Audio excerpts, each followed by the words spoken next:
જેથી રાત્રિના સમયે ચોર દ્વારા માત્ર 5 સેકન્ડમાં જ પગથી લોક તોડીને બુલેટ ચોરી કરીને ફરાર થઈ ગયો હતો, જેની 25 મિનિટ બાદ પણ અન્ય એક બુલેટની ચોરી કરી હતી।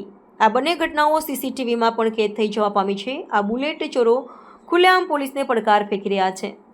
હાલ તો ઝરીના વેપારીએ સરથાણા પોલીસ સ્ટેશનમાં ફરિયાદ નોંધાવી છે। જોકે આ દરમિયાન એક અજાણ્યા નંબર પરથી બુલેટ બાઇક પરત અપાવવાના નામે 3000 પણ પડાવી લેવામાં આવ્યા છે। મળતી માહિતી પ્રમાણે ઉત્તરાયણ વિસ્તારમાં આવેલી સિલ્વર સ્કાય સોસાયટીમાં તીર્થ કુકડિયા નામનો ઝરીનો વેપારી રહે છે।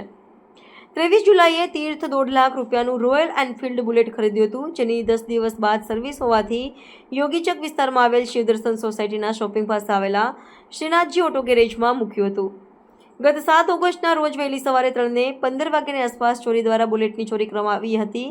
તીર્થના બુલેટની ચોરી થયા હોવાની જાણ થતાં અને સીસીટીવીમાં જોયા બાદ સરથાણા પોલીસ સ્ટેશનમાં ફરિયાદ નોંધાવી હતી। જોકે આ રોયલ એનફિલ્ડ બુલેટ ચોરી થયાના બીજા જ દિવસે એક અજાણ્યા નંબરથી તીર્થને જાણ કરી હતી કે તમારું બુલેટ ક્યાં છે તે મને ખબર છે, જો તમારે તમારું બુલેટ બાઇક પર જોઈતું હોય તો મને રૂપિયા આપવા પડશે। જેથી તીર્થે રૂપિયા આપવા પણ તૈયાર થઈ ગયો હતો અને પહેલાં 2500 બાદ વધુ 500 પણ તેણે ઓનલાઈન ટ્રાન્સફર કર્યા છે। જોકે હવે ઈસમ કોઈ જવાબ પણ આપી રહ્યો નથી।